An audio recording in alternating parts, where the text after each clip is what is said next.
Welcome back, and today we are looking at the JH-7. Now this thing is classified as a bit of an attacker, however the flight performance is actually pretty damn good. Before we get started, if you are looking to pick up anything on the sale, feel free to use my discount link down below. You get a decal as well. If you are wondering what to pick up, I made a video just 2 days ago covering basically every plane that's worth picking up whatsoever.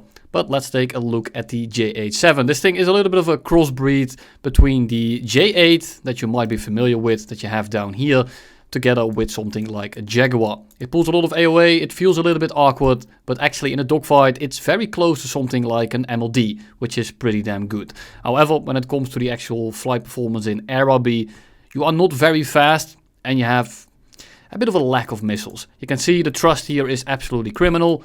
Absolute thrust out the ass. The main deficit here is going to be the fact you have a JH-7A and only 4 missiles. They are all IR and only 2 of them are actually particularly good. You have the 2 PL8s, as you can see right here, which are essentially Python 3s.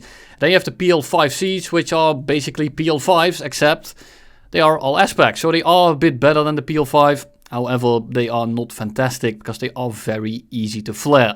They are still Minecraft arrows, however, because they accelerate stupendously fast. So at close range you need to lead them a bit, but they are not nearly as straight line as they were a few patches ago. PL5s are pretty good, but I'd rather have 4 of the PL8s. And for the rest of the loadout, let me show you. Autopilot only PL5 or PLC. Then you have some bombs and some rockets. Some more bombs and rockets. The ground ordnance here is also pretty okay. Nothing to write home about, but of course, as per usual, we are not going to be looking at that. We are only going to be looking at the air-to-air loadout. And for the flares, of course, large caliber, 84 of them. Pretty good. Overall, pretty enjoyable. Let's get right into it. The JH-7 is actually pretty good when it comes to the flight performance. However, the main issue here is that it's just not that quick. And that you bleed quite a bit of speed. It's not nearly as bad as something like a Delta Wing or an F111 or something like a MiG-21, but you need to be careful of your speed bleed. The acceleration here is pretty good. It's comparable to something like the J8. However, it just kind of bricks walls at like Mach 1 just above it. And you won't really accelerate much after that. So I recommend running the half afterburner stage yet again. The fuel burn is also quite bad. I run 30 minutes. And I just kind of run half afterburner the entirety of the match until I get like into a dogfight. And then most of the time you are just fine. You're not going to be running out of fuel that much if you don't use too much afterburner. But you do want to be careful of it. Then we have the JH-7A. I mean, it's positioned very low on the frame. It's kind of awkward to aim because of the orientation of the camera. You can tell that it's kind of far back. It's kind of high in a way. And especially if you are very close on someone, I had the tendency of just shooting over my enemy, not too low, even though it's bottom mounted.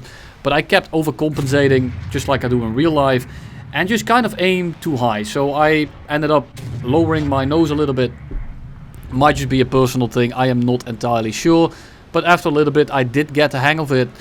It's just kind of weird. And then you have the PLs, the PL5 and the PL8. The PL8 is of course going to be your main missile. I use these mainly against planes that I really need to kill. Something like an F-16.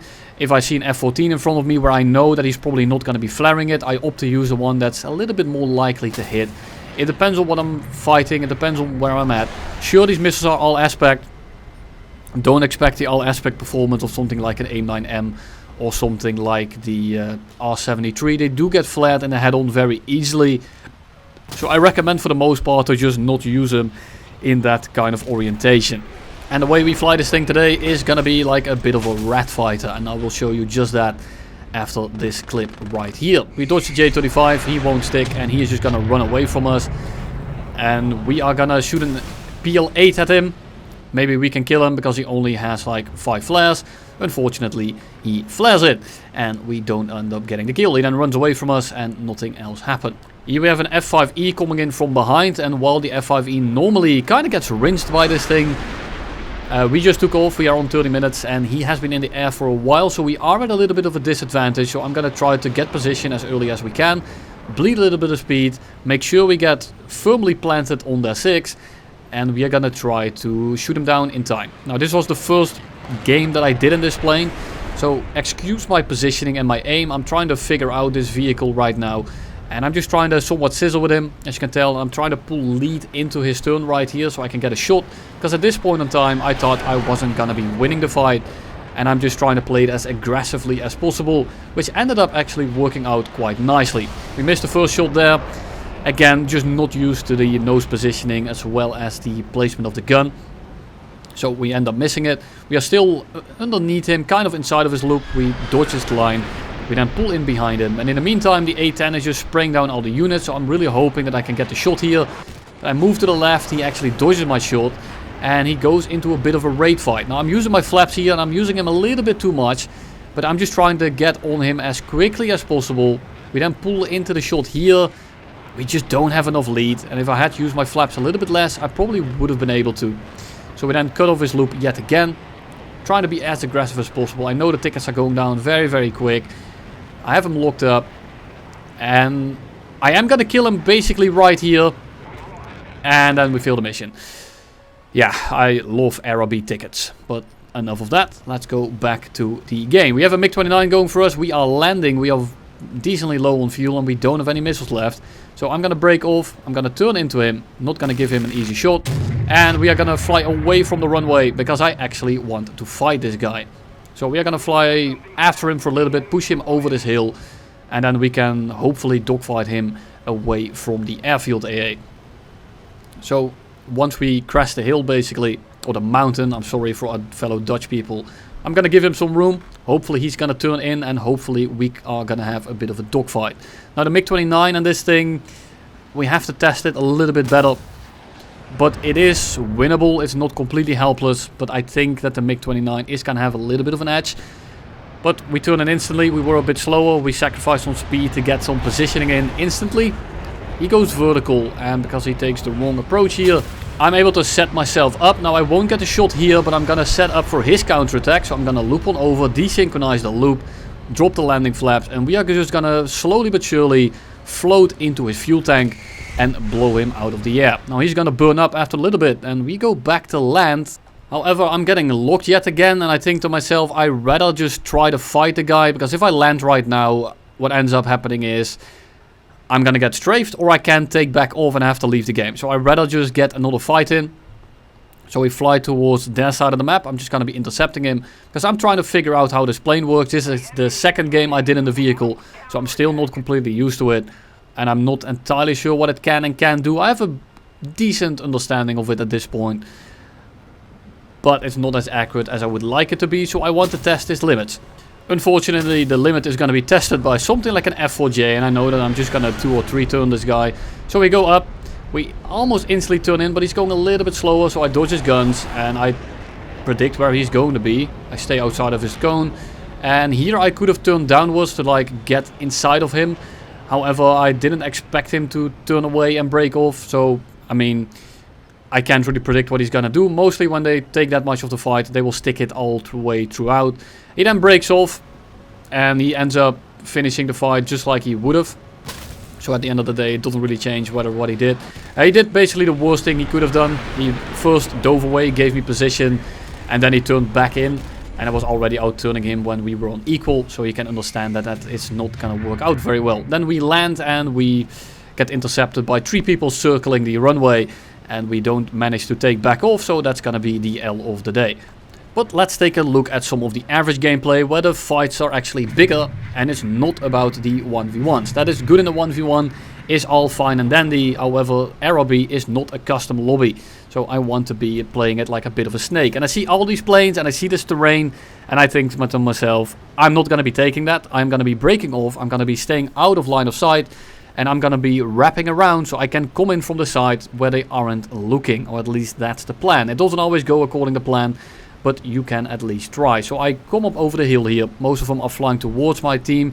And I'm still going to try to dip below crests and hills and whatever I can to stay out of line of sight from as many people as possible, because that way I might see them and I might be in line of sight, but not all of them are going to be looking at me. So we missile, or we flare the first missile, we are still behind cover, we are still coming in, and we kind of come up over this hill here and we now have free reign to shoot everyone down. Shoot the first PL-8 off because it has the most range. He gets slammed out of the air. I noticed the F-16 that is right there and I think not really a sure shot. I'm going to switch to the PLA to the F14 because he is not going to be flaring that from this kind of aspect. And then I shoot the PL5 off on the guy, hoping that he isn't paying attention. And he wasn't until the very last second, but at that point it is too late. And that is 3 kills in a span of like 10 seconds. So that's good. That's some very good planes out of the match.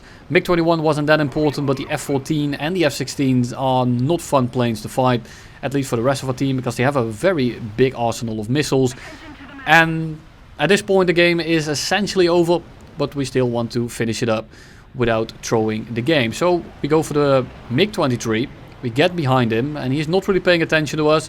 I possibly could have shot it here, but I thought he wasn't paying attention, or he was paying attention. At the end of the day, that would have gotten me the kill, but we get directly on the 6.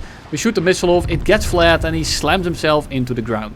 We probably could have killed him there quite handily if he had actually taken the fight, instead of slamming it into the mountain. But, you know, you cannot win them all. We then go vertical for the F4J. He gets digged down the second we look at him. And then we have a few options. We have an F4J in front of us. We have 2 guys behind us. And I'm not really sure what to engage here. But I think to myself, the Su-22 is coming for us. I might as well try to kind of reverse him. And maybe get a shot that way. So I set myself up. I noticed the missile coming in. So I just kind of keep flying straight. And he just gets digged out of the air. Absolutely fantastic. Tornado flying away from us. We are not going to be catching that guy in a million years. So I just break off. I noticed the F4J on the right. I think to myself, well, if he maintains his altitude, I can probably kind of cut him off and then like turn into him. Hopefully we can do something, but I noticed that he just went MAC because of the MAC cone that appeared around him. And I noticed the F4J on the left, so I want to kill one of them. I'm hoping that he's going to go help his teammate out and he's not paying attention to me because the Su-25 is essentially a free kill. So I'm predicting him to just turn into him right here. And that's why I'm already turning to the left of him before he even did it himself. And we are going to be catching him quite handily. But I do want to be careful of the teammate that I have on my 6. Because he might end up team killing me. So you're going to see me constantly pre-flare. So that if the guy behind me shoots a missile, it at least won't go for me. Or at least that's what I hope. Now I should stop afterburning to make that even less of a likelihood. But we're just going to keep as many flares in the air as humanly possible. So that we don't get slapped out of the air. Now this guy is going pretty hardcore on the defense. Luckily it's an F4J and he ends up going pretty slow in front of us. We shoot him down and we transition on over to the F4J. We try to shoot some rounds in head-on, we miss it, we dodge, he missiles us. And we just kind of try to loop back over because I'm not sure if the Su-25 actually has guns or ammo left or missiles left. I'm not sure how he is doing. So I'm just going to wrap around and instantly slap him out of the air. Fantastic. Su-25 didn't call for help, but he's also been riding that guy for the last 4 minutes or so. So I'm expecting him to be out of ammo or something. If I stole that, I'm sorry.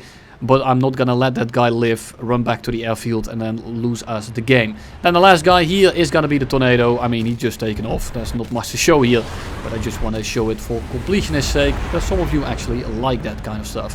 And I would show you the rewards that I gotten from this game, because I did get 6 kills, and with the new reward multiplier it's actually quite a bit more. However, there was the last Chinese plane that I needed to research, which means that I don't have anything to research now, which means that I don't get a good representation of what kind of RP I'm actually getting. So yes, the new RP multipliers are great, and they do get you a lot more stuff, but I can't really show you much, because I already have basically every plane in the game right now. So we have an F-16. And he is going for someone else, and I queue up the PL8 because I want to be a little bit more sure that this actually connects. He is busy looking at someone else, and we basically get the freest shot of the universe. Teammate unfortunately died. I was just too late, but at least we traded an F-16C for an F-16A, so it's not all bad.